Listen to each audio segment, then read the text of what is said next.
Oh, this is good. This is the ReveLAtions podcast. Here we are. Episode number 3. Yes. I'm really excited about our guest we have today. Yeah, I'm GM. Awesome. And I'm Snotty. Welcome. So, glad to be here. Without further ado, we have the man, the myth, the legend, the rock star's rock star, Mr. Butch Walker. I've not been called that many great things in a row in a long time. It's really sweet. Even a better family guy. Even a better father. Try. Yeah. I mean, that's a challenge. We just had that conversation. Yeah. Off the mics, we were talking a lot about that and how every day is a new road when you're dealing with, especially a teenager. Yes, exactly. Yeah. And we all have, and like we were just saying, they all have their own issues and their own dreams that they want to push, and so you just got to get on board with that. Without a doubt. And that's what we're about. We're about chasing the dream. The LA story. The LA story. I like it. I love this. It's good, when right? you told me about this, I was like, oh, I'm all about it, man. I love Los Angeles. It's been really good to me.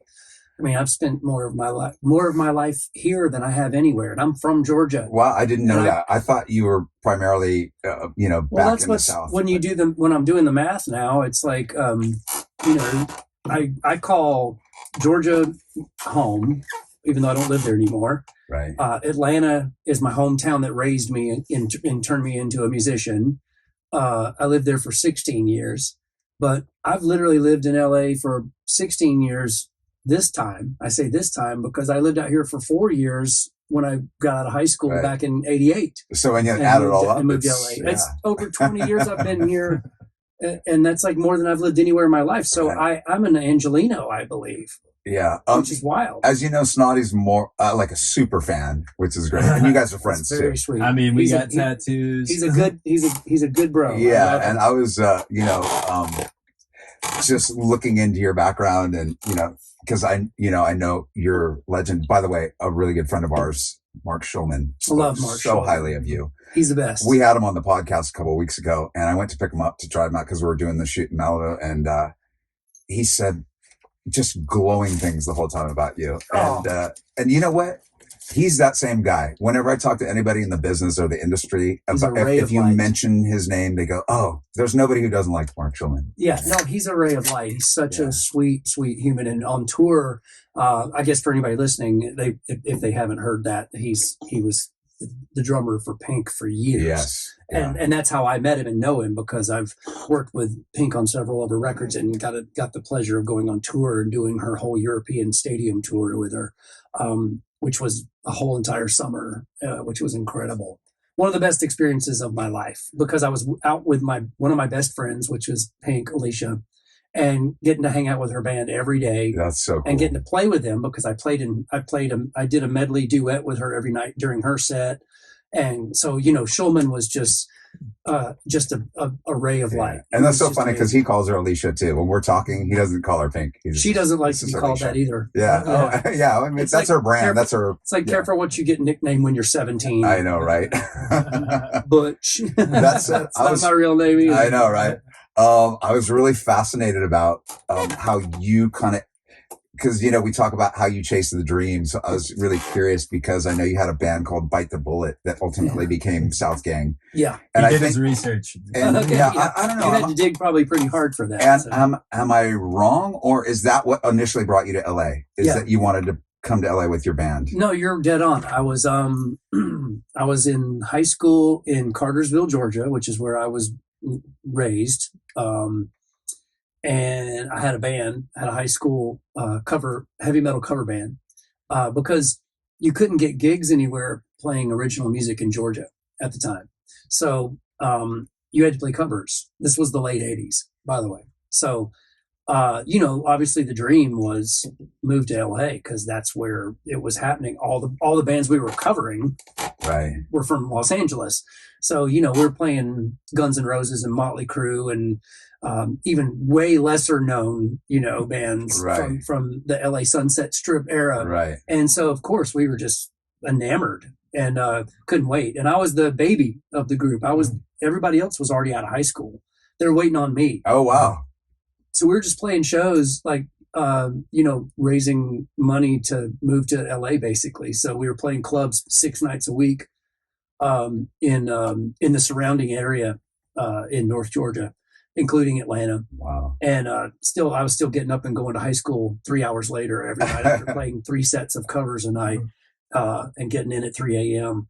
And so, but it was all working towards the dream of coming to LA and chasing. Also you're pretty tireless when you're 17 and driven like that. So I'm like going to school with eyeliner running down my face and not caring one bit about it. I'm just like, I can't wait to see all you guys later. I don't care about being here anymore. I can't wait and I only promised my dad that I would graduate because I tried to drop out and leave earlier.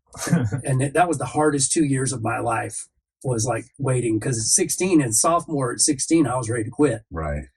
I already knew what I wanted to do. I already knew I wasn't going to college. I already knew I was moving to LA. So I had to wait 2 years in Cartersville, Georgia, which was basically just footloose town, right. Bible Belt, tractors. Everything's sin. Instinct that you have is being. I couldn't even play music with anybody in Cartersville because most people weren't even allowed to play rock music unless it was Christian. And so it was like I had to find guys from out of town anyway to play with. So I found guys in the next town over that were already older and out of high school and troublemakers in their best way. Yes. And they were my brothers. So that became my high school like family, because I didn't hang out with anybody in my high school at all.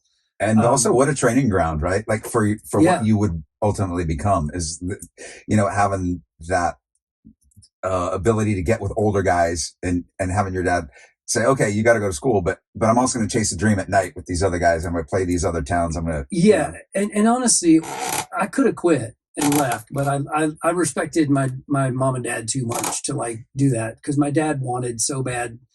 He wasn't the smartest in school. He didn't do the best in school, and I think he just wanted to make sure that I at least finished it, because in case this rock and roll thing didn't work out, he's like, it'd be nice if you had a diploma and you could get a real job. Yes. But like at the same time, I think he just wanted me to make sure that I finished school, and I was like, I'll do it for you. And they made a great compromise with me, which was, thinking back on it, from a small conservative town where a lot of parents didn't even want their kids listening to rock music. My parents said, if you'll just finish school, we don't care if you go play in Atlanta 6 nights a week, which was an hour away, and they were like, we don't care if you play clubs, 6 nights a week, as long as you don't, as long as you can keep your grades up and not fail. Right. So it's like, basically I said, so basically that's a C, right? C average. So I was like, if I make a C average, I can do this. And they were like, yeah, of course, but like try harder than that. And so, I ended up graduating with like all A's and B's and still playing 6 nights a week. Partying every night. And going to school every day. Doing things that my teachers would have never. Because we were talking about my hippie mom from Topanga, and it was kind of like that. She said, as long as you graduate, I'll let you guys do it. Especially when you got teenage boys, you're a single mom, you're working, how are you going to wrangle these kids anyway? So you make these deals. Yeah. And one was that we had to graduate high school. That was, and then the rest of the time I could be in the clubs in Hollywood on the weekends, underage. It didn't matter, she'll let me do what I wanted to do. But and looking back on it, I'm glad I did. Look, and I mean, I couldn't imagine. I don't think. Well, first of all, I wouldn't have been able to really just up and move to the streets of Hollywood at 16 years old without it being a real problem. Yes. So luckily, I waited till I was at least whatever you want to call the legal age at the time to drink, the legal age to drive, the legal age to sign a lease on an apartment, that kind of shit. So it was all good timing. Well, and it sounds like you also had the band together. So you all came out together. Is that how that worked out? Okay. We did. We all moved out together. And that was the plan, was like save up the money, playing Iron Maiden covers and anything we could do to make money. And then finding this was pre-internet, obviously. This was pre-anything. Right. This was the 1900s. So it was, in 88. It sounds like the 1800s now, right? Yeah. Well, yeah. And you had to move out to LA in 1988 with zero experience or zero perceptions of what to expect. Right. At all. Being from Cartersville, Georgia, what was your perception of LA prior to coming here? MTV all I knew was MTV. Yeah. which I was obsessed with because at that time, that the like the hard rock and metal scene was booming and it was in the mainstream. So obviously every other video on MTV and every other song on rock and roll radio was by a band from LA. It would go from Guns N' Roses to Poison to Rat to Motley Crue to Van Halen. And so, of course, I ate that shit up. I ate it up. I loved it. It was my breakfast, lunch, and dinner. Right. And so when we moved out there, before we moved out there, we didn't really have any expectations except for what we saw on TV, which obviously is not always the real depiction of what your life is going to be. It's going to be chicks and Jack Daniels. No, the only thing and it was a lot of that, but at the same time, it was not glamorous as most people think.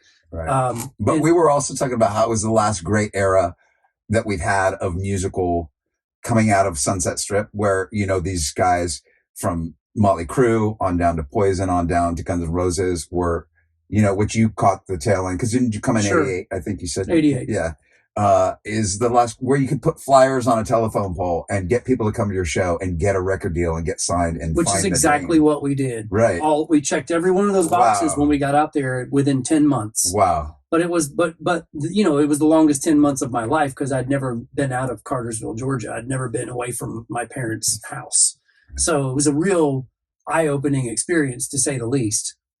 But it was incredible because we definitely had I think there was something great about not knowing. Right. Because now you can find out anything and everything. You can zoom in on the apartment that you're going to be renting on Google and fucking see the bedroom even. Right. You can see we had no idea what an apartment even looked like. Right.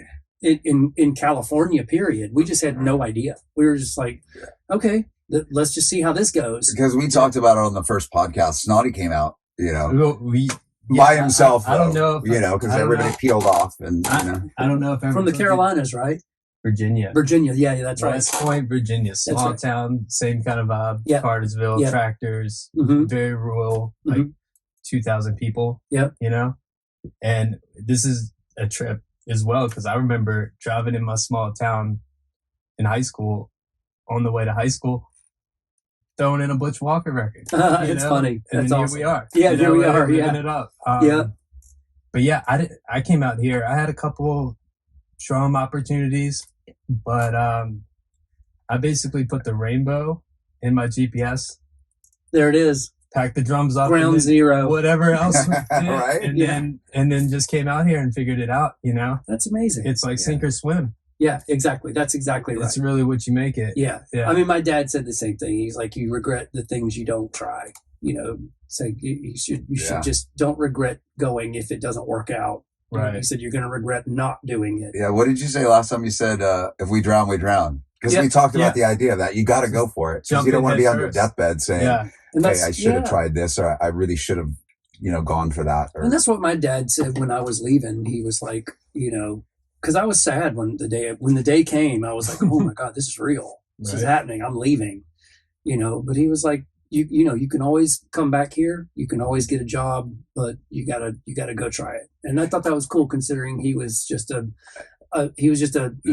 dude who grew up in a small town and joined the Navy and did the 50s nuclear family thing. He was really supporting you and chasing your dream, and a lot of people don't get that. They don't get that. Yeah. They get people saying, "No, you shouldn't do that. You should be realistic." We talked about that. And my dad was not. He was begrudgingly. He was not as into it. Okay. But at first, he was very skeptical, and I think that was just coupled with his upbringing and his beliefs and.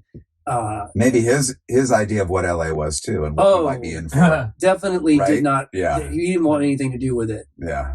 And my mom though was extremely supportive, and she was the unicorn, in the whole in Cartersville. That was just this, super sweet, amazing, vocally talented piano. Wow. But music was not like her. That wasn't her dream to be a professional musician. She just was inherently talented at it. But she knew that I wanted it, and I was driven from the time I was a preteen. So she saw your was passion the one in who it, helped and me she's like, find the ultimate music teacher, guitar teacher, and got me on the path. and I owe most of it to her. My dad is just a guy who literally, after I like made something of myself, so to speak, after leaving home Right. and not asking for a bunch of money from them or getting any money, Right. that's when the respect He could be happy for shot you. up Or, for exactly. he and I, and we became closer because we had our teenage disconnect, of course, where Well, I and was probably going in through his my mind, you crisis. earned the respect, because That's you what it made was. something of yourself, That's what it was. And charting your own path. you yeah, know? and I loved it because I wanted that relationship with him. I wanted to have that father-son relationship, and it was not great during my teenage years living at home. He was going through a very dark. He was a dark human at that point, and was losing his parents, and was, just I don't think he was happy. Right. And that's a real thing. Yeah. It happens with people. The midlife crisis or whatever. Yeah, it's real. And I mean, he definitely, and you just chalk it up to when you're young, you're just like, fuck my dad. Oh, he's just an asshole. Yeah. And it's like, no, maybe he's just going through some shit, and Right. you have no idea, being a young prick, Right. what he's How going deep through. it really is. That's for him. right. That's right. And so he, so we made up for a lot of lost time after I went out and kind of made it on my own, That's so to cool. speak. And nobody's a parent before you're a parent, No. They're humans too. Yeah, exactly. Yeah. Are you the oldest? You're not the oldest. No, I'm the youngest. Oh, you are? Yeah, I got two older sisters. Oh, okay, cool. Who are wonderful, and we're all super close, and they've always been super supportive of my dream as well. They've been always there. They've always been at the shows. My sister, their record collection was my upbringing. So thank God that they loved such cool, eclectic music, because that's where I got it all from. I don't even know if it was cool. It was just it was eclectic, because and it influenced you. It did, obviously. and it was all stuff that was popular. It was all stuff that was on the radio, because radio was the king then. How could you be a music snob in Cartersville, Georgia? Yeah, all you got was the radio. All you got was whatever they were selling at the local record store and what they were playing on the radio stations. Yeah. And so but it was cool because they had Bee Gees records, they had disco records, like they had Parliament and Funkadelic, but then they had all of my mom and dad's records, like Creedence Clearwater Revival and Grand Funk Railroad and Elvis, and then and Peter Frampton and all these, it was all the textbook 70s the staple, the great records by that we still love. That I still love those records. Yeah, for sure. And those heavily influenced me, Elton John and Right. records like that. So it was cool to grow up with them as like a little bit of a barometer for what I listened to. Right. You know, one of the things that really fascinated me about your story is how fast it did happen for you when you came to LA. Because a lot of people come to LA and it takes years and years and years and a lot of struggle. And basically within a year, you guys got a record deal. We got a record. We got signed to a Virgin Records imprint called Charisma Virgin, and it was within about. And the details are foggy the older I get, and but it was definitely within a year that we got out there, started hustling, and the breakdown of how that works, as you all may know, but not all listeners may know, is that you get out there, and at this day and age, which was 1988, every band on every street corner looks exactly like you. Absolutely. They're doing the same thing Everyone as you are, tacking the play and flyer sing on their them. asses off, like for that style of music anyway. Right. And everyone is young, hungry, determined. They've got the best clothes. They've got their hair all crazy and teased out, and they've got like so we were like these four rednecks from Cartersville and Rome, Georgia, which was right up the street. And I always thought that was cool. Like for me, I always tried to use my Southern charm to help me out and help set me apart in different things, Yeah. Hey y'all. Well, that was us. And I credit Jace from the band, who is still my best friend to this day, Jace Fincher. And he came out to LA when we went out there with the band and everything, and he was already about 4 years older than me and had some road experience and everything, but he was from our town. He was from Rome. I was born in Rome, which was right up the road from Cartersville. So I don't want to be confusing, but Georgia, by the way. yeah, Rome, Georgia. So it was a little bit bigger city, but not that big from Cartersville, but big enough to find 3 musicians to move to LA with that camped out for Motley Crue concert tickets at the record store on Friday nights and stuff like that. And so that was us.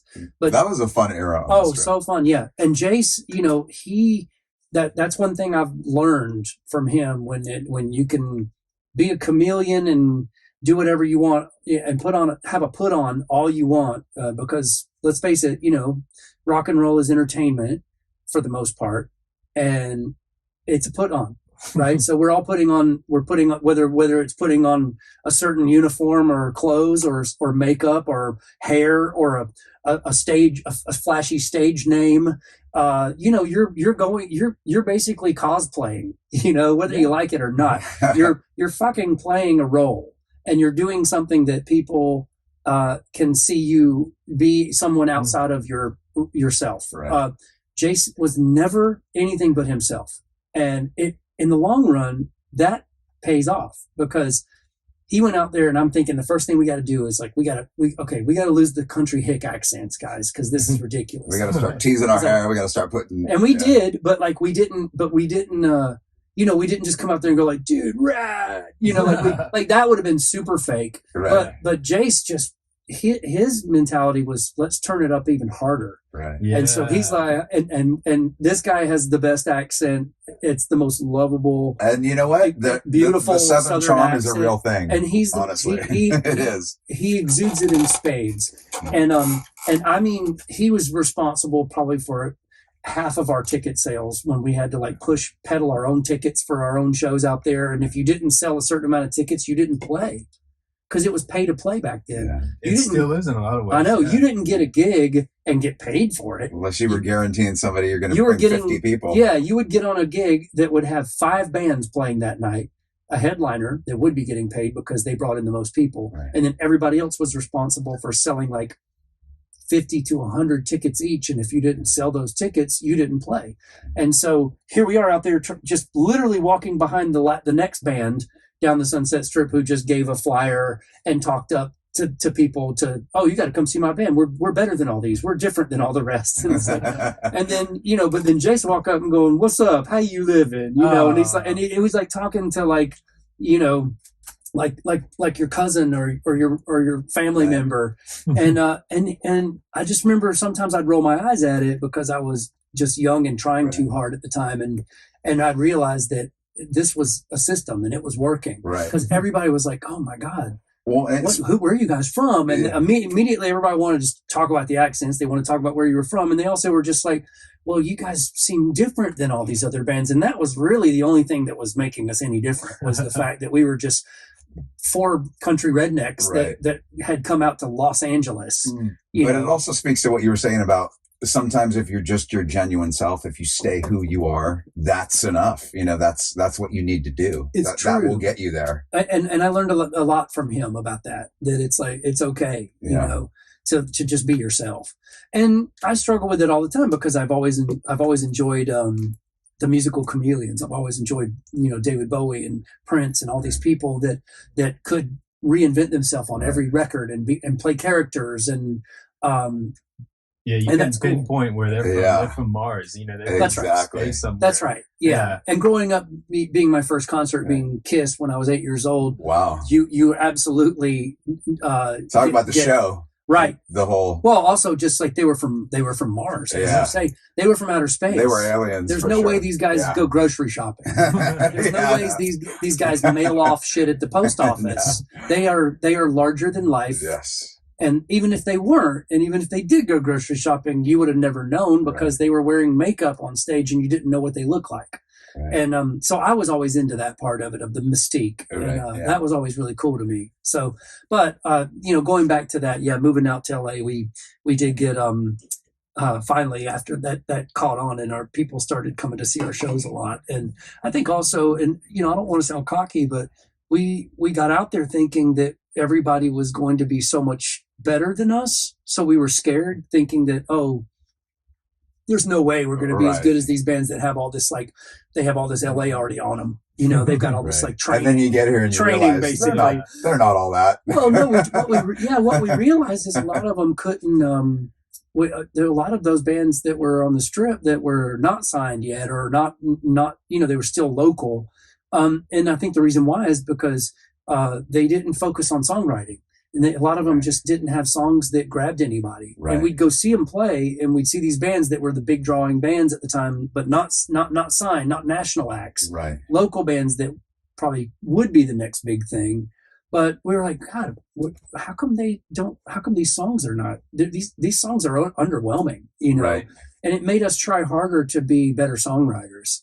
And that was the first thing when we got out there, because it's like, okay, I'm never going to be. Then the illusion was broken. It's these guys aren't better than me. We're just as good, if not better, because we focus on what it really takes, which is songwriting. Yes, and that drove us even harder. Right. So it made us go, okay, we can do this. Let's do this. So we buckled down, and we wrote and you know, our first gig we played out there when we got out there was playing the Whiskey, and it was called the No Bozos Jam, put on by who would become our good friend Rich Bartle. And he would put on this. He was a club promoter on the Sunset Strip, mostly at Gazzari's, for Bill Gazzari, which became the Key Club and a million other places, Billboard Live, whatever. It's a bunch of places. I believe it's like One Oak now. Yeah, it was most famous as Gazzari's. Absolutely. Legendary. That was so many. Legendary. It was like a Whiskey, but it's not there anymore. Well, that's how it'd be like if they tore the Whiskey down. The amount of people that went. What's that movie? Decline of the Western Civilization Part 2. Part 2. Yep. Yeah. With Chris Holmes in the pool. Oh, I wanted so bad to be in LA from that, which is a weird thing to watch and want to live in LA, because it was dark. Yeah. It was like, Jesus Christ, Cartersville's so boring. But it's edgy too. You know, that's what I want to go. When you're young, you want that edge. I want to be in a pool in leather pants. Yeah. Yeah, there's something enticing about that, you know. Yeah, sure. Definitely. Yeah. And so, you know, we ended up playing shows out there. And our first show ever at the Whiskey on that jam night, we only had 4 original songs to our name, so we had to play them twice because we didn't even have enough originals. You know, Anthony Kiedis of the Chili Peppers talks about that. Like, I think they had 3 songs, and the first several shows, all they did was play the same 3 songs over again for like 45 minutes. Yeah. But you know, you do what you got to do to entertain people. As long as it's entertaining, keep them rolling. Without a doubt. That said, you know, circling back to David Bowie and all those really unique characters, once you got signed, wow, Desmond Child, Paul Buckmaster, Bob Ludwig, all these legends the big in the names. music business were on your first Tainted Angel record, was the right? name of them. Yeah. So my dream was to work with Desmond Child because he wrote Living on a Prayer. He co-wrote all the big hits that were out on the radio at that time that amazing. I loved at the time. I mean, I was a teenager growing up in Cartersville, so when I heard Living on a Prayer first time, I was like, well, okay. Or even later in the 80s, one of my favorite songs that he did was Alice Cooper's Poison. Which I thought the arrangement and the production on that was genius. I still to this day, he knows I cranked that song. That one stands up. Yeah, it still does. All these years later, you just like, it's great. Yeah. And I mean, I wanted to be better. And I wanted to be better than just another band signed at that time, because there was a lot of them getting signed. Yeah. We might have been the last one that got signed before it shut down. Yeah.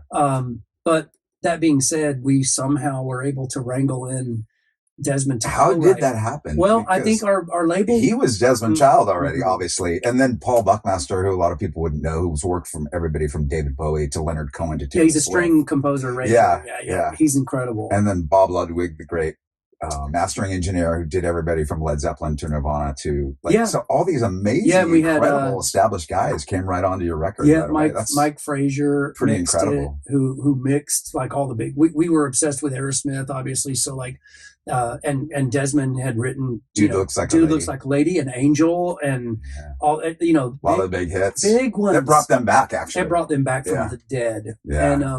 And we loved them. I mean, we loved them pre and post. We loved them in the 70s. We loved them when Pump and Permanent Vacation came out. Right. So I think those were our benchmarks, right, to try to hit. And I say try because not many people could could hit that benchmark because Yeah, that's a tall order. coupling a band that had the experience of being not only one of the best rock and roll bands of the 70s, but driven to come back in the 80s, and Desmond Child's help was unstoppable. Did you guys realize how lucky you were? Also, they had a Steven Tyler. Yeah, that's true. Yeah, we didn't have a Steven Tyler, and I was not Joe Perry. Right. So, but even still, it was good training. Right. And our label was making us a huge priority, regardless of that scene waning. Right. We could see it before our eyes after we got signed that the time was running out. And but they were making it a big priority. So I think when they went to Desmond, they were able to convince him to do it based on the fact that they were going to throw a bunch of money at us. Right. And I think he genuinely liked us. And so when we got together to work with him, you know, it was good chemistry, and I was able to really learn how to do this for real. He was my Jedi master in learning songwriting. By that time, I was not even 21 still. Yeah, that really blew me away, honestly, because you guys came to LA chasing the dream, because that's what this is your revelation story. But you know, you chase the dream, you come here. You know, even though it was kind of fading, you could see it fading before your eyes. You guys get that deal. Some of us could see it. And then, did you guys realize how lucky you were to have all those major guys come in on that first? Very. Wow. And we worked hard on that record. You know, we worked really hard on it, considering what it was and what we were. And at that time, you know, I mean, I think it was probably a good record for that era. You know, I was still learning how to write songs, and I certainly was not a singer or a frontman. I was the guitar player in that band. And you still hadn't seen yourself as that, or you didn't think you could sing, or you knew you could sing? I shared the lead vocal duties when we were a cover band, because we played so many songs that could have the backing vocals, and and I also would sing lead on a lot of them. Right. But that was just a different concept. That wasn't your position. No, you go to LA in the late 80s, it was like you needed the Golden God front man. It was the whole like, you know, template. And he checked the boxes. You know, we had a really good looking bleach blonde, you know, shirtless front man. Check, all perfect. that with the high voice. Yeah. We could sing really high. Yes. And you know, we were really good musically. Like, we were all very good at our instruments. But, you know, learning the songwriting skills, being in a room with Desmond every day, learning, but especially with him at that point, which was, you know, he was on fire. He was quirky, and he was cocky, and but talk about another dream coming true, because so good. You know, you kind of got that whole setup with the band while you're in high school and getting that training ground, but then you come to LA. All of a sudden, you're sitting with Desmond Child and forget everything you think you know. Yeah, and forget thinking that you've got your shit down. And talk about arrangement. He's an amazing arranger as well. I love his arrangement on a lot of these tracks or the legendary tracks. I can remember being very humbled one of the first days going in and bringing in a song idea I had that was lyrics and chorus melody and all that, and had love in the title, of course. You have to. And he was feeling kind of surly that day, and he just looked at me, and after I sang it, he goes. And Desmond is very flamboyant and very, you know, eccentric. And so he just looked at me and he goes, "What do you know about love? You're not even a person." So what is this the redneck in me wanted to like kill him for saying that. And then I go, "Oh, he's right. I'm like not even 21. I've never even been in love. I've only been having sex. It's like, I don't even know what it's like to get my heart broken. I have no idea. And I've been too busy chasing this dream to LA, so I really don't know." And I was like, he is so right. Wow. And I mean, he was right on many levels. I mean, on everything at that time, looking back on it. And I've told him that as of recent, you know, that I'm like, you know, thank you for being so hard on us and for being so, you know, just for being a ball buster, because if I wouldn't have had that at that age, I would have just thought my shit never stunk, and it would have and it would have stunk, and I wouldn't have known it until it was too late. So it was really good. And I said, I've taken every bit of that, you know, knowledge and tools and tricks of the trade from songwriting that he taught me all the way to now. Right. And, You know? Snotty and I talk about the whole chasing the dream, but also when you get there, there's going to be some pivotal people along the way. Yeah. So obviously Desmond was that for you, Super, or one of those people. very pivotal. But you also have to be humble enough to go, okay, wait a minute. This guy's telling me I don't know what I'm talking about. So instead of getting pissed and wanting to, whatever, peace out on it, then you get humble and then you learn so much more if you're willing to do that. Yeah. And it was really cool. Like, I can tell you a quick story. It was a cool moment where we did that record. It ran its course. Everything, we can talk about that. I'll leave room for this, but everything ran its course quickly with that career, that band, that sound, everything. And then, fell out of touch, obviously never spoke. Desmond and I never even spoke again. And that's what happens a lot in this business, sadly, is you can spend enough time with somebody and then you're on to the next, and then you just fall out of touch, or it's bad blood because it didn't work out. And I think there was some of that where we were cocky and insecure, and lots of people were in the camp, and so we just kind of fell out of touch because we were like, oh, it's their fault, not mine, right? And vice versa, and so whatever. So that happens, and then life happens, and next thing you know, it was 30 years. Wow. It was that long? Well, I'm trying to do the math because I'm terrible at it too. But that would have been, let's say, 1990 when we did that record. And then let's just round it off and say that I ran into Desmond again for the first time in years about maybe 7 years ago. Okay. So I feel like it was probably 30 years. 25 years. Okay, so 25. Yeah. I don't know. But it was like, definitely, I walked into the American Airlines lounge, getting ready to fly to Nashville, and I was with my family, and my son was very little then, and I just remember seeing this guy getting a water, and I was like, God, that's really strange. I don't know why that guy looks so familiar. And I said, strangely, it looks just like Desmond's boyfriend from when we worked together back in 1990, when we would ride over at his house every day. And I was like, I don't know why that memory is coming back, but he looks just like Curtis. And then sure enough, Curtis walks over to this table, and like in a movie, the crowd parts, and I see Desmond sitting with two little blonde boys that are their kids. Wow. And I'm like, oh my God, it's Desmond. And I had to walk up and say, hey, and I walked up to him, and, I obviously don't look the same as I did when I was 150 pounds wet and eyeliner and long hair and hoop earrings and everything. But I guarantee he still knew who you were. Well, it was funny because when I walked up to him, I said, Desmond, I don't expect you to remember me at all. I said, but I have to tell you, I said, my name is Butch Walker. I worked with you years ago with a band that you taught me everything I know. And he stopped me and he hugged me and he goes, I've been following your career the whole time. Wow. Yes. He's like, I'm so proud of you. I'm so proud of you. Oh, wow. And I was like crying. Yeah. Because it was just the sweetest moment and the coolest thing I could have ever heard from my hero. My songwriting hero. Right. He didn't forget. And full circle on the dream. You were chasing the dream and you were still in it, and then it just came full circle back to him. Yeah. And he invited, That's so cool. He invited us to come to dinner that night at their house because they were living in Nashville. Oh, wow. How cool. And so I was like, we're there. I love that. And so we went over and we caught up and had cool. good cries, good hangs, laughs. It was just good. It was awesome. And so I still keep in touch with him randomly, and we still have nothing but great things to talk about. So that's amazing. Yeah, wow. Cool. Yeah. I love those full circle stories and how he became a fan of yours.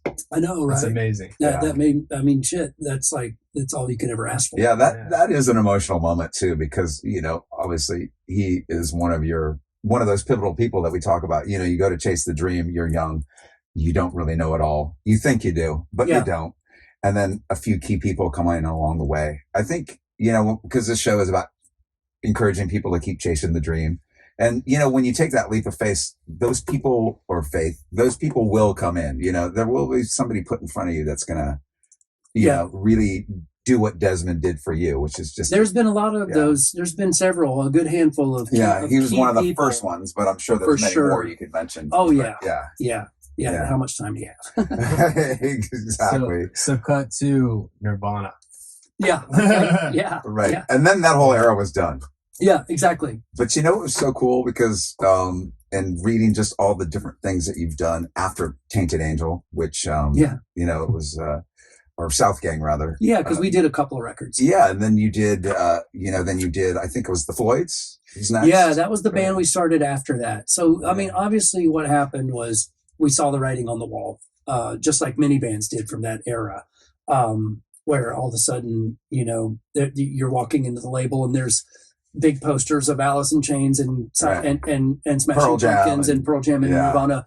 And so instead of being like, I was stoked because I was ready to move on. And that was really a light switch too. It was. As far as moments in cultural history and music history, that was like, you know, 1 minute it was Guns N' Roses and the Sunset Strip and all this very it needed to happen. And I was super and then all of a sudden Nirvana dropped a bomb on it. It was a whole it just, I remember the whole music shifted overnight. Really in my apartment in LA when that video came on. Yeah. And I was like, okay, all right. So we're getting ready to put out our first record. but at the same time I was already like let's move on. Yeah. You know, and the label didn't want us to move on, of course, and certain band members didn't want to move on. And I was like, we're too young to be like over. Yeah. We're too young we can't be over. And you had your foot in the door. So, you know. And sadly, as you know, a lot of bands from that era never saw the light of day as musicians even after that, because they made just enough noise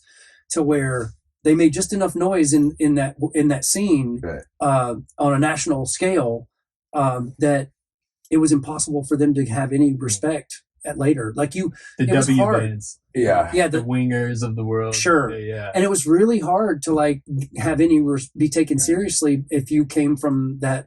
See, and you know, I fight with people all the time about this, you know, because there's definitely a lot of people that think, you know, I don't embrace my metal past or whatever. It's like I talk about it all the fucking time. How can I not embrace it? It was an incredible time. And it makes you who you are. We've talked about that too. All these different wear it things like a badge of honor, but I also was hungry to move on and to take in new things and new sounds and new styles and new music. I mean, how can you just like sit back and listen to one fucking band your whole life? To me, and that's okay. That's okay with you. I couldn't. Yeah. I grew up on everything, so I couldn't wait to experiment on other shit. And so that's why I was like, this is our hall pass, guys. Right. We can get out now. We can get out of jail free card. If all y'all want to stay and get stuck, do that. But I'm not. We didn't want to. I think it's still very apparent in your music. Absolutely. The shred. Oh, I don't hold that back. Oh yeah, and the tricks. I mean, I do hold it back sometimes because you're showing. Which one's you? Yeah, we're seeing the picture.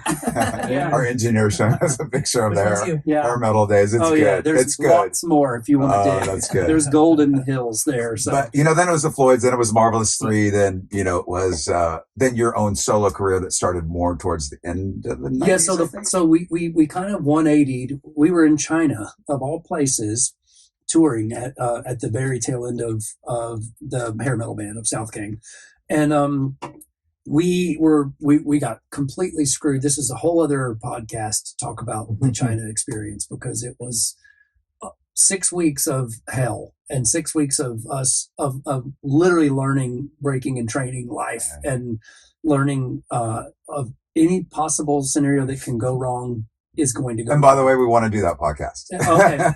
And when we all have time to. Every possible thing that went wrong did go wrong, and including, you know, inciting a riot at a show. Oh my God! At the second to the last show, so they sent us home before we did the last show. They sent us home, no explanation. You know, dropped us off from a train ride in Beijing at the airport with our tickets and none of our gear, no nothing. We're like, we don't know what to do. You know, we couldn't speak the language. There was no phones back then. There was no, there was like being on an alien phones, planet. There was no internet. Yeah. And also them like not paying us for the whole entire trip that we were over there, because they said that we didn't fulfill the breach of contract, but they breached it. Right. and so here we are literally at the airport, just clueless, like kids going like, what are we going to do? How the hell are we going to get home? What do we do? What about our gear? Where's our gear? You know, it was a crazy scene. I'll save the rest, but like, you know, at that point we broke the band up. Right. Like that day, it was over. It was like me and Jace and Slug said, let's go form that other band we've been kind of talking about in sound check every day. And that other one was Marvelous 3?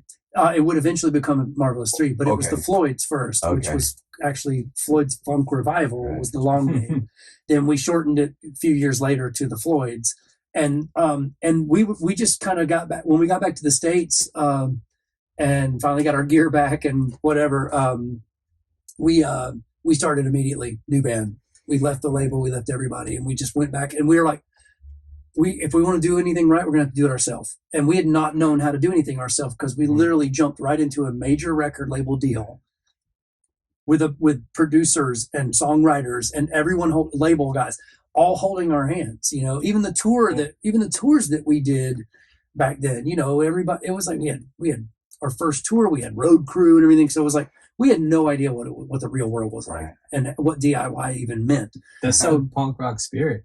And that's what we that's what we embraced. We embraced it. Just making it happen yourself. Right. You know? And that's what we embraced from that day forward, was like, if we're going to do anything, we're going to do it ourselves. And we did everything ourselves. That's amazing. We did it for a decade straight. You know, we toured 200 shows a year, easy, in a van. And that's amazing. No Doing all crew, that just yourself. us. That's people who haven't ever done that don't understand what a monumental task that is, to do all that yourself for 200 shows a year, to get your shit on the road. Going to tape duplication plants to get our cassettes made to sell at the shows, going to Kinko's and doing the artwork ourselves and folding the J cards in the van and assembling the cassettes so that we had enough to even sell to get gas money to the next town. And we just would play places for $100 a night, wherever we could play. And we'd play all over the US. And we just rolled, and that's how we did it. We didn't care, and we did it for all of the 90s. Wow, that's amazing. And one of Snotty's favorite words for this, because he came up with the concept for this podcast, the ReveLAtions podcast, to just have the stories, you know, sit down and just tell the cool stories that people want to hear about chasing the dream and all that. But he loves the words resilience. Yeah. Yes. I knew that you were going. Yeah. And I think there's nobody more resilient. Right. I mean, because it's you know, you can call it reinvention. You learned to just keep going, you know, and it is kind of a reinvention musically. Sure, we reinvented ourselves several times. But then you get to the solo thing, which and I was listening to your first solo record, Left of Self-Centered, which I love that title, by the way. It's fun. It's just so cool. It's fun. And I know in the press, people have called you quirky or, you know, whatever. Like, and it's fair. Yeah. But I was listening to the first track, Rock Vocal Power, and I just thought that was so genius. It just struck me so, I was like, this is the coolest thing ever. But it also made me think of people like Frank Zappa. You know, the satirical I'm a people huge Zappa who fan. I love too, you know, and I thought, God, he's having a little Zappa moment here, you know, where it's just so. Zappa's a hero. And I just loved it. You know, I just love that you opened many people are your ready first for solo record. Humor in music. Right.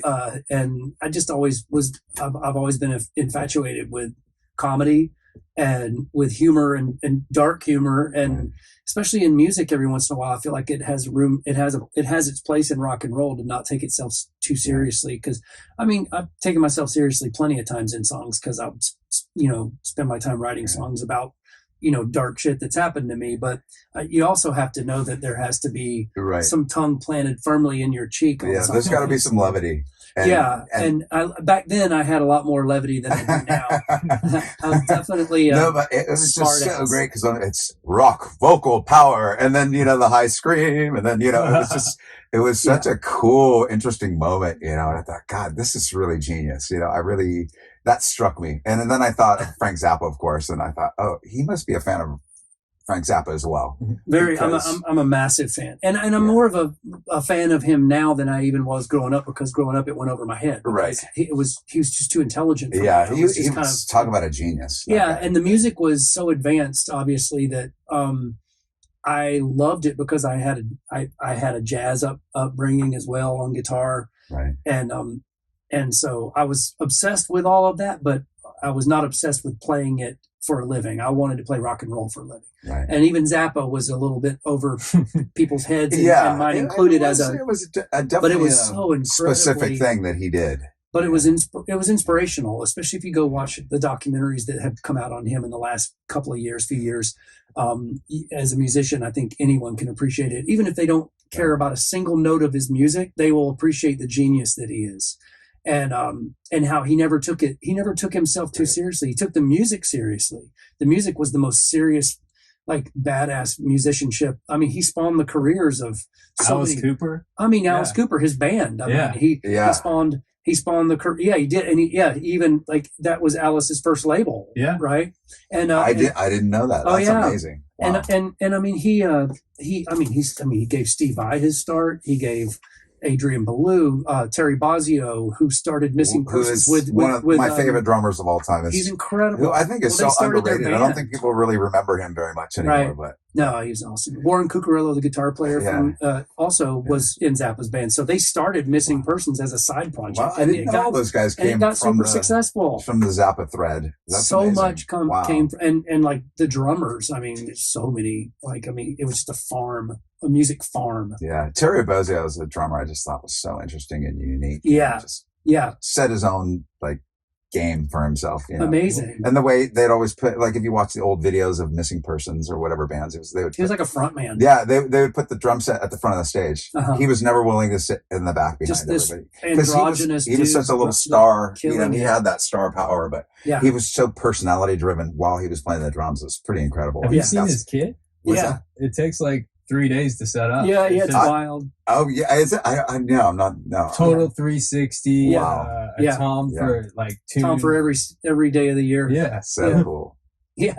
But also the rock vocal power, like, showed me how musically diverse, because as I was listening through your catalog, and it's all so good, and by the way, Afraid of Ghosts, I thought was just amazing, because talk about a musical through line and setting a vibe, almost like a concept album. I just loved that aspect, that it just had that vibe all the way through. Nice. You know, and it kept that vibe. To me, that was amazing. And that's awesome. But, like, you're very diverse, and I love that you're willing to use all those different sides of your voice, because I think a lot of artists get into the idea that, you know, okay, this is my thing, you know, so, and this is what I do well, and this is the genre that I'm going to write in or stay in. And for you, like, from quirky, interesting little Frank Zappa moments, like rock vocal power, to, like, Afraid of Ghosts, to all your pop stuff. And now I think you just did some stuff with Paris Jackson. Like, I did. Yeah. I just did her new single. Yeah. Is it Lighthouse? An EP that's coming out. Yeah. Did you work on Lighthouse with her? Oh yeah. Yeah, definitely. Yeah, which is one of the first songs that I've heard of hers in a while that I went, oh wow, there's something there. I love all her stuff. I met her through Snotty. So, yeah, that one was a hook in it, and her vocal on it's really great. Yeah, I just love it. I mean, I think you're the one who probably told her about my music. Oh yeah. And then we started getting tattoos. Yeah. And then she's grown into an incredible. It's amazing, artist. Yeah. Because we've known her since she was 17. Well, you probably met her right around that time as well. I don't know when it was. Ironically, it was the same time I met Alice Cooper. 18. Oh yeah. Yeah. We went to the show. I was 18. Yeah. He did the guitar solo for 18. What? Oh yeah. When I played live with Alice. Yeah. Oh, you did? Yeah. How amazing! That's one of my favorite. Just high notes. Rite of Passage. Just the youth anthem. It was so fun. Yeah. Funny thing is, you had the SouthGang leather jacket on that night. I broke it out. Yeah. Of storage. Archives. It still sort of fit, and I wore it. It still had that 80s dust on it. That's good. Yeah. I like it. I like it a lot. Yeah, I was up there playing next to Ryan Roxy and Nina, Hurricane Nina. Oh my God, yeah. And Johnny Depp. And also Johnny Depp, and God, it was a really fun. That was a fun night. It was Halloween. It was his annual Halloween show. Halloween was at the Palladium. Palladium. Right? Palladium? Pantages. Pantages. One of the P venues. Yeah. By the Palladium. But yeah. Actually, that's more of a rock venue. It wasn't. Pantage is more of a theatrical where they do all the It was a theater. plays and stuff. Yeah. It was a theater. Yeah, it was Halloween. So it was by Pantages. Yeah, I think it was. Yeah. But it was awesome. It was that was a night. He came to that show of mine that night. You came to Paris and I's Halloween party. Of course I did. Like the day before, Uh-huh. and we already had tickets to see Alice Cooper. Yeah. And you were like, "Oh yeah, I'm I- gonna be there. I'm gonna play." Yeah. Alice. I'll be asked playing me- that lead on 18. Yeah, he asked me. When I met him, he came to my show because Calico, his daughter, has been coming to see me play for I guess a while, and so she brought Dad to my show when I played at the Terragram. Oh, we were there. That's That was pretty cool. That's what I mean. You Oh, guys yeah. were there, Yeah. and so I that's the first time I met all of you guys backstage. I mean, I knew you, but I met Paris that night, and I met Alice. Oh wow. What And a Calico night. brought Alice, you Yeah. know, which was cool because he was up in the balcony. I could see him when I was playing. I could see him up there like rocking out, and I'm like, my band was coming up and going, "Is that Alice Cooper up in the fucking balcony?" Right? And I'm like, "It is." The legend. Yeah, it was cool. He's so cool. That was when he said, "Why don't you come play with us at our Halloween annual bash?" I was like, "Okay, Yeah. sure." It just happened.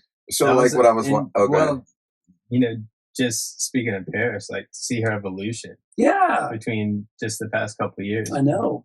She's Between- really cranked it up, man. She's really talented, and she brought all those songs in their in their raw state, of course. And I just helped her finish them.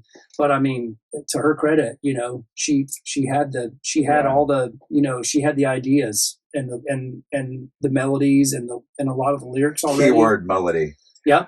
Because I was trying to watch Out of Focus. I haven't seen it yet, Oh, but I wanted to watch it. documentary. Yeah.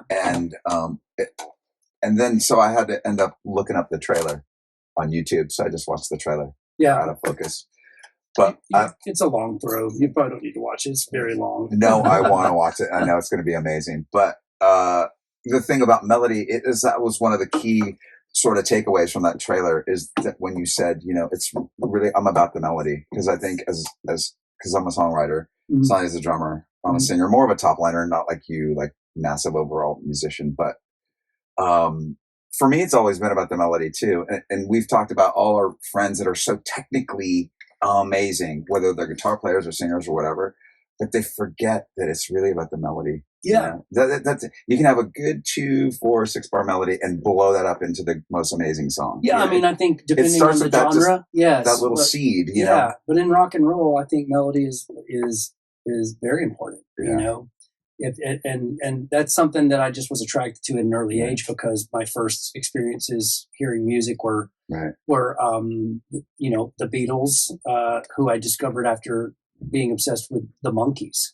Wow. Oh. Because I didn't even know the Beatles existed. The California Sunshine Pop. Well, not the Beatles, but all those. There was no Beatles records I could remember in my parents' record The collection. Birds. So. No. Yeah, the Birds, for Mamas sure. and Papas. Mamas and Papas, yeah. Beach Boys. Yeah. Oh, yeah. Absolutely, Yeah. Beach Boys. I was heavily influenced in later years by the. I was obsessed by with the California Sunshine Pop.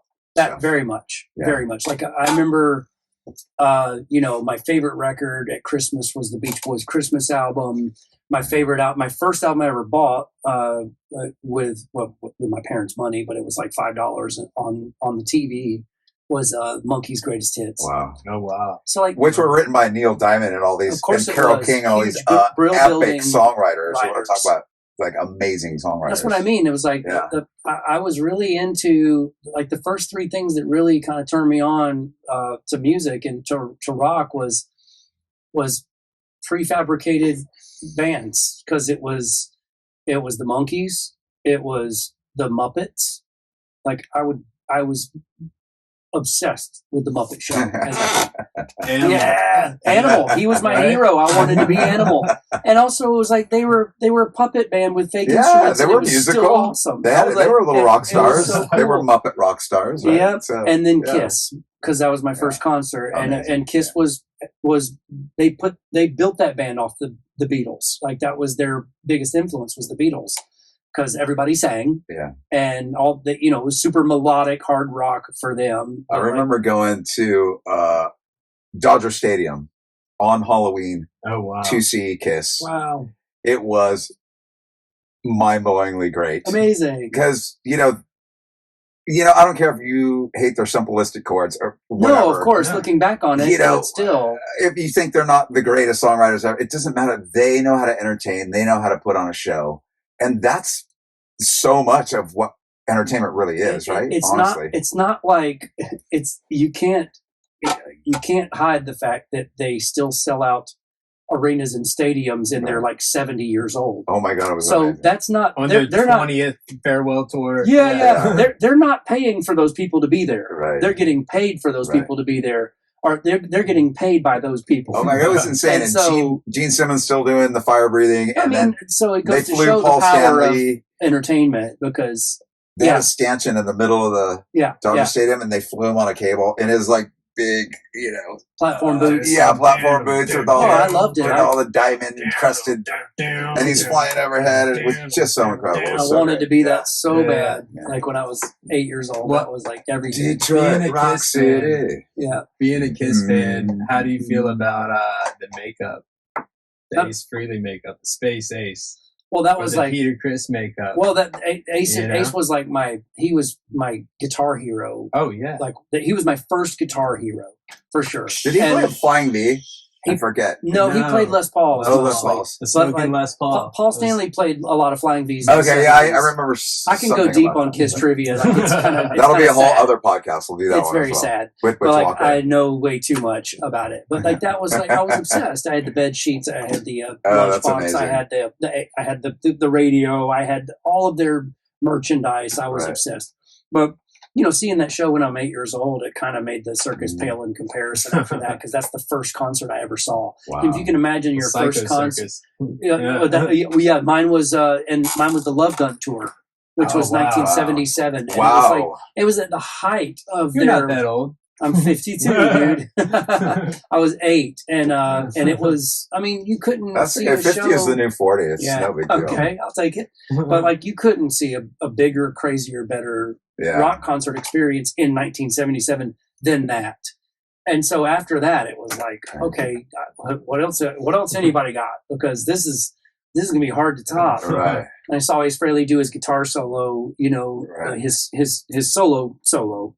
And it was, he had smoke coming out of the pickups and had it attached to a invisible cable, and it like levitated up into the ceiling, and then he would like, point at it, and it would like sparks would fly out of it, and every stoner in there went bananas. And I was like, okay, I know what I'm doing. But you know what? I'm It would doing still this. be just as fun today to see that same show that you saw in It 77. is fun to see. Right? I've actually seen it. I've seen it. incredible. I've seen it as of recent. Did And, you take James? I took James. Oh, Oh, that's so cool. I took him to the 17th farewell tour. Your son. Whatever it was, whenever. Yeah, my son James, and I took him to see them at the Forum a few years ago. Right? Oh, cool. Yeah, maybe a couple of years ago. I actually like that new Forum vibe. It's cool. Oh, it was awesome, Yeah. and it was incredible. Like to have him with me to see that. Yeah. Because it was even more elaborate, and and it was cool because it's like here they are still selling out everywhere they go. It says a lot about like, okay, it's not always about being the best musician. It's we're also in show business here. So it's a lot about the show. Business. The business called show. A lot of people that can't bring the show fade, and the people that have the show and maybe not so much of the and the rest survive. A little fun inside trivia is that when I moved to LA in '88, I took my buddy who I taught how to string guitars to be my guitar tech, and he was this kid. Because you gotta have a guitar tech. And he was this kid from Rome, Georgia, who was just kind of had a high school education, and that was it. And he, like me, and we would when we were in high school, we would sleep out on the football field in the back of my truck after doing our club gigs, Right. because I'd be too hammered to drive home, and he and I would pass out and wake up at dawn and then drive home. And he went to LA with us. Don't try this at home. Oh God, no! And so he became like my guitar tech, and he got so good and so insanely talented at teching and redesigning things and all that. And I should also throw in that our bass tech out there in LA in that time was a guy named Robert. And cut to 30 years later. And I'm at the Forum with my son seeing Kiss a few years ago. And still to this day, Kiss's tour manager, production manager is Robert. Wow. What? And wow. And John Cromer, Larry, who moved out to LA with me from Rome, the guy I taught how to guitar string, He's been Ace's tech for the last like Wow, 20 that's years. amazing. Wow. So they all like, and So- he's tech for some of the biggest bands. So you kind ever. of had like a small part in history. in history. You know? But it's cool because that I went to they rolled out the Robert I think we're rolled out the learning red something carpet for new my here. son and This I is at the pretty Kiss cool. show. Oh, This is that's pretty cool. We're awesome. learning something new, that Butch Walker is a Kiss nerd. And I love that. I think that's so cool. Yeah, Well, it's fun. I think that's super we're all cool. A little bit of a Kiss nerd, you know. Well, I think anybody who doesn't get show business, because that's those guys are really. They wrote the book on it. They did, Mhm. with the makeup and just and the fun songs, because all their songs are fun, whether you like their music or not. I loved You it. can't help, like, if you're in I remember once I was in a South by Southwest, a Casino El Camino, the bar that's right there. Yeah. It's that famous little dive bar. Hmm. And they played these old school playlists, and the Kiss song came on. I think it's Detroit Rock City or one of their, or maybe I Want to Rock and Roll on one of their, and the whole place just lit up like a Christmas tree. It was Awesome. so cool. Everybody was just like, you could just feel the vibe go up. It was they bring the just party killer. for sure. Oh, I love it. Yeah, it was amazing. So from all the Kiss and all the rock and roll, how did you find yourself in the studio? Found myself in the studio by the time I was about 13 or 14, 15, when not even a studio, just owning a four-track cassette recorder, because at the time there was no computers, there was no digital recording. Yeah. So if you wanted to make a decent sounding recording, you had to go spend $2,000 a day in a big 24-track 2-inch tape machine recording studio with a big console, and have also a decent engineer and very expensive microphones, and it was a thing. So it was like, to make recordings at home, you had to do them on a 4-track. That was the only thing affordable. So I saved Tascam. Tascam. Yeah. I have a Tascam 388, not 388, Tascam 244, and that's a 4-track cassette recorder that I kind of learned how to record on back in the day. So it's not the same one. I bought it on Reverb in the last like 10 years. I bought one, but that was cool to learn on, because I didn't have any training at all, and I was just like learning how to bounce tracks and overdub and doing it all on a cassette. And so because I had to make a recording of our band to get our hair metal band to get cover gigs. Oh, so I had to record a so cassette. we're going way back to the 80s. Wow. And so I learned on that, but I still had my 4-track whenever we started the band, when we started what would become SouthGang, and we recorded in my dad's old mill.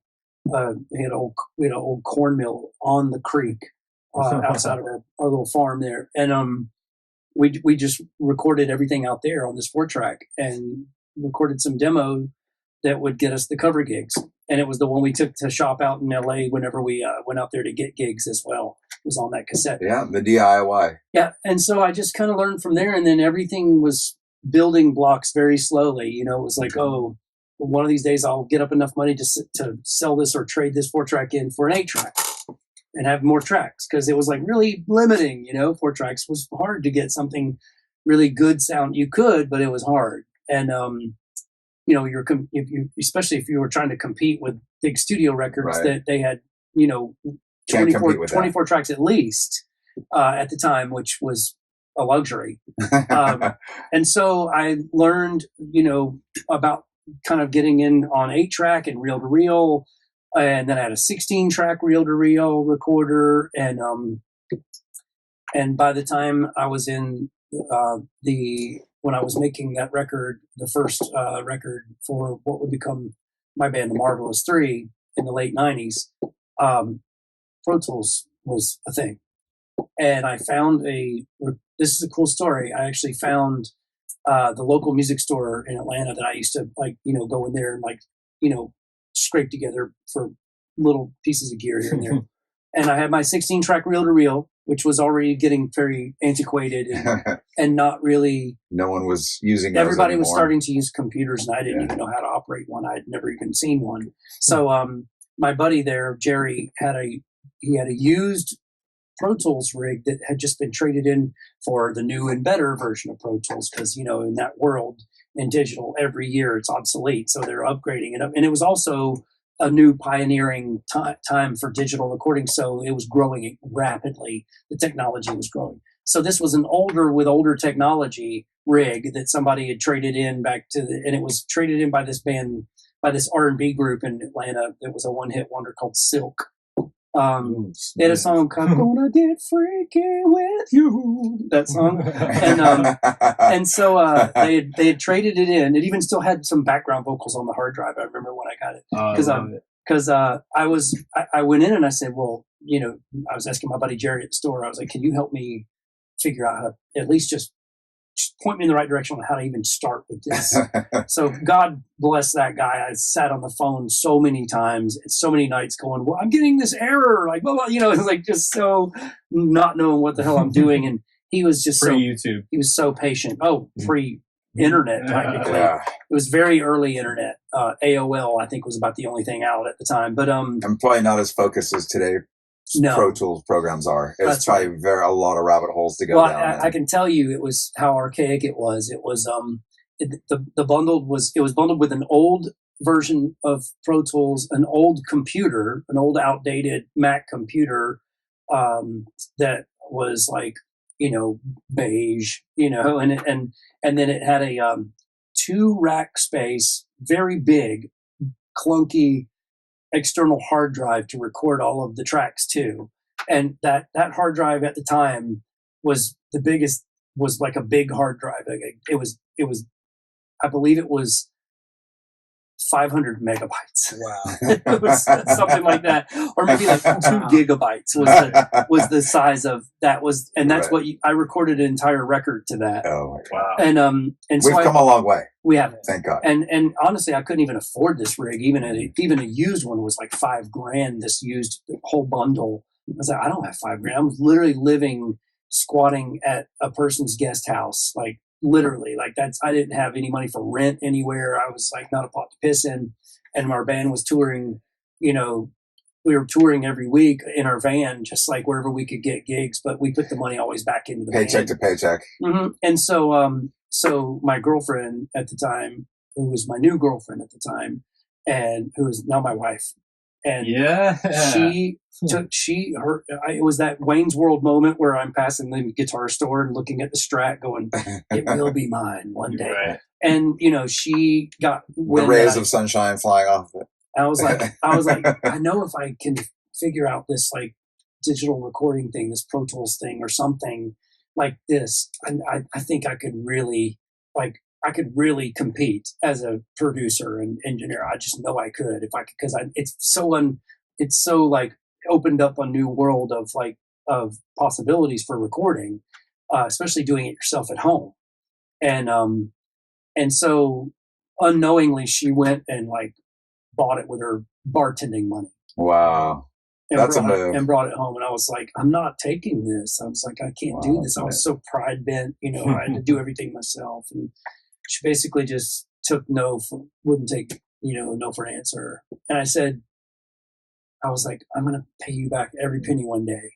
I promise. And then you probably realize later, I'll never find another one like her. Oh, hell no. Definitely not. Because that's quite the move. Yeah. That's pretty cool. It was cool. And literally, the first thing I recorded on it was the Marvelous 3 record that had the song Freak of the Week on it. And that was the version that the radio stations picked up. And that played all over the country. And perfect. I got a huge record deal and a huge publishing deal from Elektra and from Sony. Wow. And, so I paid her back, but like, it was like definitely it was a cool moment and a cool leap of faith. Well, and also back to the pivotal people that come along, along the way, along your journey, chasing the dream. Fear not, because if you look for them, or sometimes even when you're not, they're going to be right in front of you, and they're going to do something that's going to change the. Correct. Yeah. And so, from that day forward, I was able to upgrade my Pro Tools rig to and just amazing. Keep going. And we're still obviously in my line of work, and as far as in the producer seat, we're always doing that. We're always like changing, and upgrading and our gear and all that. So it's so that's been a fun profession and hobby all in one. I'm still learning. Yeah. We were talking about singing and styles too. It's like I'm still learning. I mean, I don't understand why anybody thinks that like you're supposed to like have it all figured out in your 20s. Right. or your 30s even. It's like, what if you're still learning? Right. Right. Yeah. I mean, And I'm I still learning in my 50s. Yeah. you I mean, know? I think that's the great thing too. You start out chasing the dream, you're young, and you have all these experiences along the way, but the dream evolves too. Yeah. And I think that's what we're speaking to right now. It does. And every day I hear something that like blows my mind that somebody does, even a kid will do. And I'm just like, this is incredible. And so it'll inspire me, and I'll like sometimes change, what I'm doing and drop what I'm doing just to pursue something else because it kicked my ass so much. Yeah. One thing that how I got hip to Butch is I grew up a metalhead, right? Pantera, Metallica. Loved them. Like, love it. The heavier, the better. And that was me around my metalhead friends. But then when I'd go home, I'd be listening to everything, pop music, that was me. songwriter. Yeah. But like I wouldn't tell my friends that, you know. But I was the kind of kid that like always read the liner notes. And so I'm looking at all these albums and I'm seeing Butch Walker. I'm like, who's this guy? And this is back in like the LimeWire days where you could like pirate music and stuff. So I just punched your name in one day to see like what other artists has he worked with or whatever. I had no idea you had a solo career. Then these songs started popping up. I think the first one I ever heard was Best Thing You Never Had. Oh, wow. Yeah. And you were like the first artist I fell in love with without seeing the music video. Wow. Without anything. So cool. Just the music. Like just the music spoke to me. That's awesome. And I could hear the Southern twang, so I could relate to it. Yeah. And so like that was like a huge thing. That's cool. Yeah. That's real just cool. The music, no image, no nothing. And I eventually bought the record. Yeah. Because I would download to kind of test drop, and then if I liked it, I'd want to support the artist, Well, that's cool. That's cool. Even if you didn't, I would just be glad that anybody's listening. Right. Oh, there's a lot of people listening. Cool. And then, I also like how like each album's different. Yeah. As you evolve, as you grow. That's the fun part about music is just being able to constantly, like I just said a second ago, being inspired constantly. And getting that hall pass to reinvent yourself whenever you fucking want to. Totally. Nobody has to tell you have to stay the same. It might not make every fan happy, but like they weren't happy every time Bowie put out a new record either. Right. But looking back in a vacuum, everybody's Bowie, fuck yeah. Like, I mean, it doesn't matter what era. You're just like a massive fan of Bowie because he put his hand in every pot and was like, I'm going to just try everything.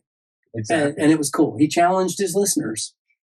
Yeah. And that was cool. I tell a lot of people when I try to describe your music, I go, okay, well, if you were like stranded on an island and you didn't have an iPod, you could only take albums, and you had one artist to pick from, I would take a Butch Walker collection. That's cool. Because you could listen to it through and it doesn't really get old. That's great. Well, I think that's also what we're talking about, how it's so amazing because you use so many different sides of your voice, in your musical journey.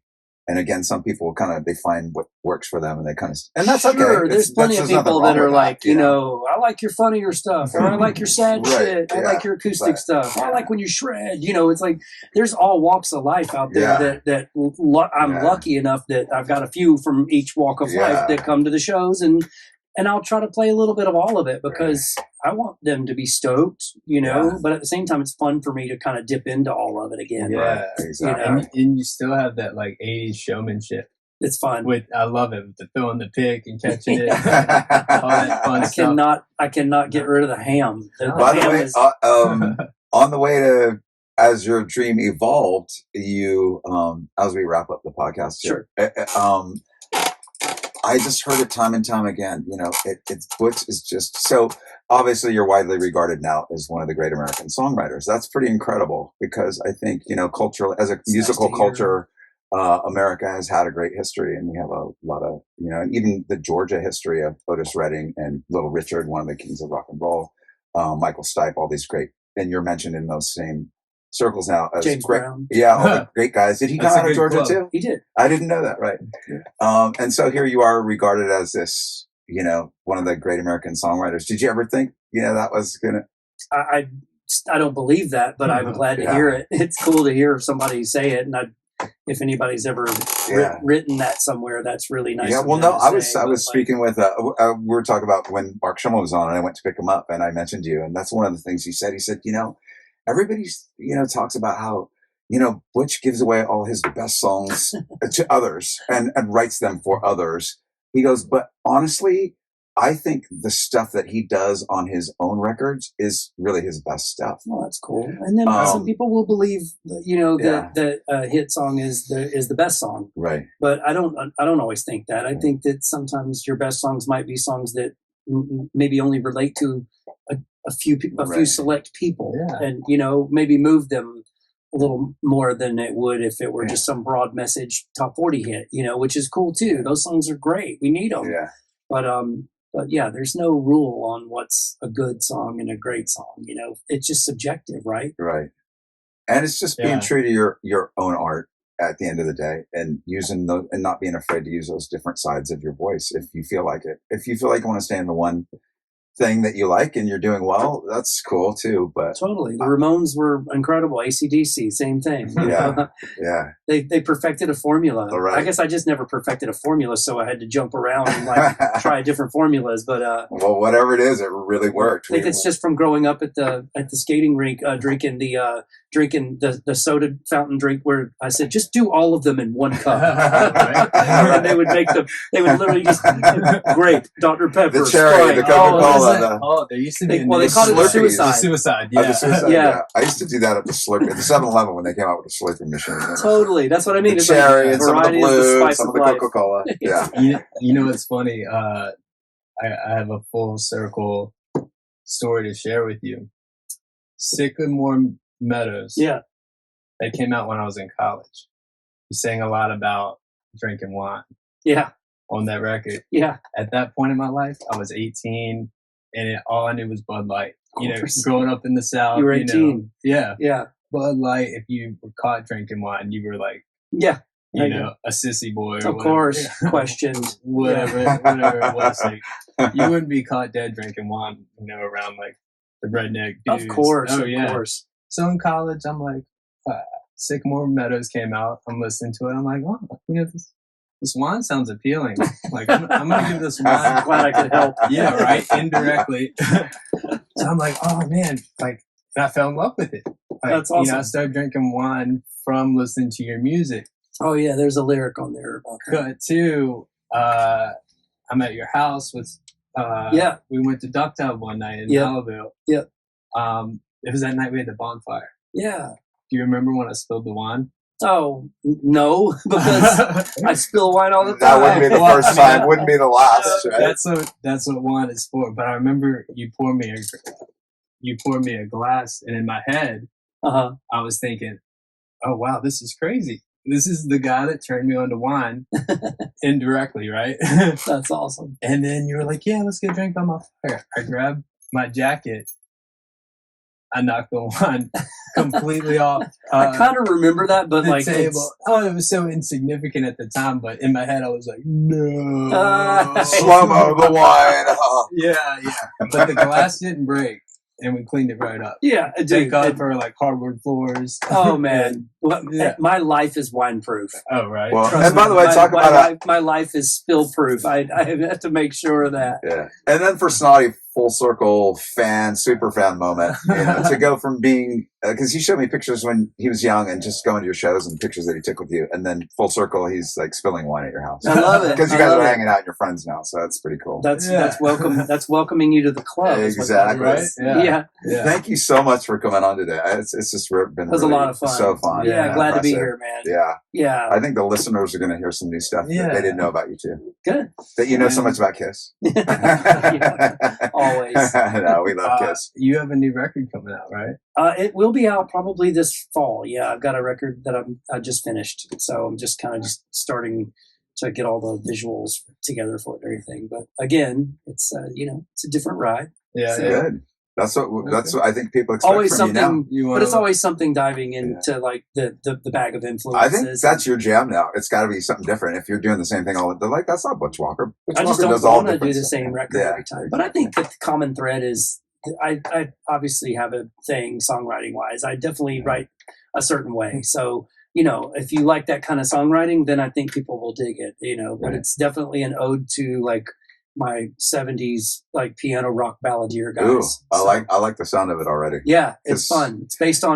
It's loosely based on a character who's basically just, you know, in his 50s, who's been playing, Which is the new 40. who's been playing bars his whole life, and he's just a bar singer, and it's like the ballad of the bar singer is the whole theme of the I love it. record. So it's kind of cool. Yeah. Is that what the album's going to be called? It's going to be called, right now it's going to be called Glenn, which is my great uncle's name and my middle name, Okay. who's a character, but like it's kind of like And it's the character of the album. it's obviously. the character in the album. Yeah. Yeah. Sure. Perfect. Yeah. Tired of myself. So it's All fun. right. Yeah. Well, there we ReveLAtions podcast. Yeah. Here Thank we you, Butch. are. Thanks for being with us today. Thanks for Thanks for having me. sharing your revelations. Your ReveLAtions story. And for everybody listening, more really great stories and guests to come. Keep listening to the ReveLAtions podcast. We're out. Awesome. Oh, that was so much fun. That was great. Yeah. Oh my God, super good.